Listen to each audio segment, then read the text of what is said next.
On November 23rd, Moroccan state television aired quite a controversial makeup tutorial on the channel 2M, and Twitter exploded. We're going to take a look at the video. بحال اللي كتشوفوا هكا غير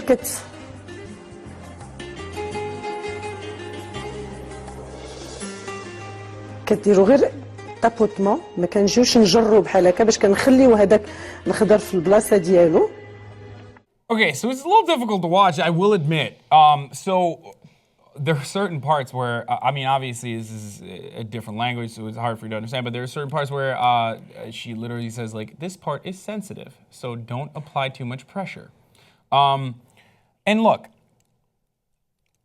this is a touchy subject because, again, it's like you want people to express their religious freedoms, but what happens when that religion also gives you the freedom to abuse your wife?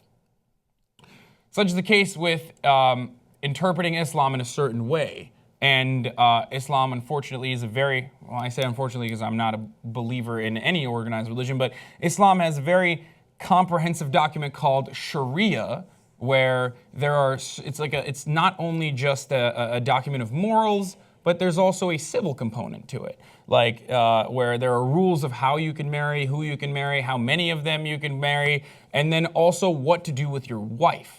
And one of those rules says that you can beat her lightly, yet still beat her to correct them. So this is really controversial because when you look at it from a Western perspective, or when you look at it from a human rights perspective, and I'm not going to get into the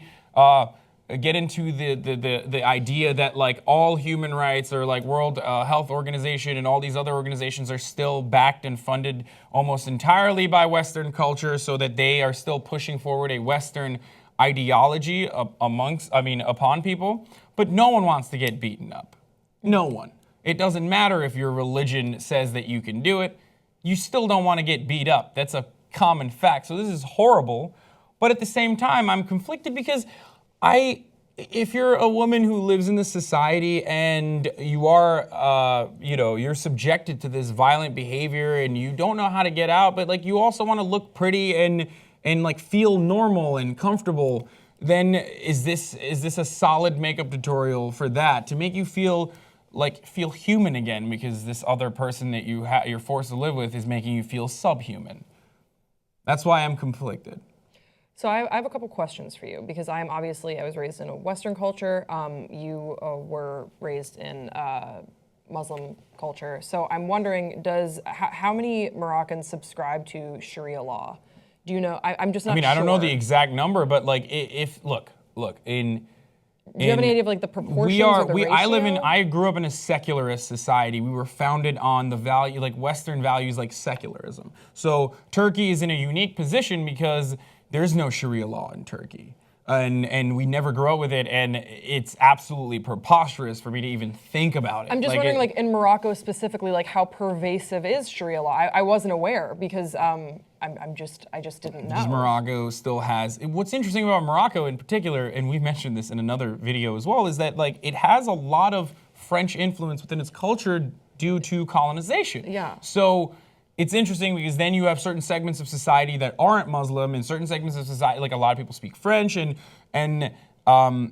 they uphold, traditional French opinions and ideals on certain subjects. So this is a very interesting juxtaposition, an interesting culture clash, and that's why I think there was a lot of backlash. I mean, the internet is obviously not happy. People were saying, I feel physically sick watching this. Shocked Moroccan lifestyle show aired makeup tutorials of victims, women, on how to cover up domestic violence. Sue them, fire director. Now, again, Twitter outrage in this sense is really stupid to me because you're looking at an entirely different culture and subjecting them to your norms. But then again, I also don't feel like it's a horrific thing to do to another individual, to force them to live with you and then also beat them up. Yeah, it's really. But it's not about, you're not normalizing it when you have a makeup tutorial. I think that you're maybe possibly helping those victims feel a little bit more human in that instance. So that's why I'm conflicted. It's like, are you going to take away this makeup tutorial from the women that are already getting beaten and domestically abused every day by their husbands? Do you think that stopping this makeup tutorial from happening or firing this director is going to be a positive step in trying to combat centuries of ingrained, institutionalized domestic abuse within society with something as powerful as religion? I'll be honest, it's really hard for me to look at that. It does make my stomach sick. It literally, that's why I've been pretty quiet, is because it makes me like physically sick to look at that. I think that you make a good point with regards to culture disparity. It's really easy for us in Western society to be like, this is wrong, you shouldn't do this, and this is how you fix it.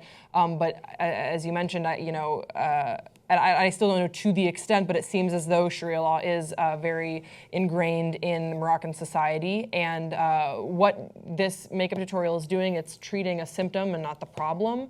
And then if you take issue with that, then you at least should come at it from a place of education with regards to like, how do you stop the problem? And is it wrong if you can't stop the problem, if the problem is too pervasive into a society, into a culture, is it wrong to treat just a symptom? Is that bad? And these are questions that I'm asking that I don't know the answer to, because I come from a place where I cannot be knowledgeable on this. But the only thing I can say with absolute certainty is that this tutorial did make me feel sick, physically ill. No, because you are essentially normalizing domestic violence, and Morocco gender-based like violence is very pervasive. It's 62%. So I completely understand why they would want to take this off the air. And they did force the channel to apologize on Facebook. There's a petition, and Moroccan women are up in arms, and Moroccan feminist groups are up in arms, activist groups are up in arms. So it's not like people are like, this is totally normal, and we're completely allowing this to happen. Obviously, there's backlash, and that's amazing. I love, like in Turkey as well, I love when I see like the LGBT community stand up and fight cultural oppression that doesn't allow them to live their normal lifestyles in the way they would want to. To infringe on their freedoms is completely unacceptable in this day and age in democratic societies. So it is good that there is some sort of activism that came out of this, but this is a much larger problem in general. And it's also an interesting cultural, it's a cultural phenomena, because we look at it with our perspective. And if we're going to be all, if we're going to be adamant about protecting religious freedoms, should we be protecting this one? I don't think so, but there are definitely other people that do. So if we're going to respect everyone's wishes, I don't know, should we be respecting theirs as well? Okay, well, we want to hear from you. This is a very controversial subject. Leave us your thoughts in the comment section below, and don't forget to subscribe to Pop Trigger, and we'll see you next time.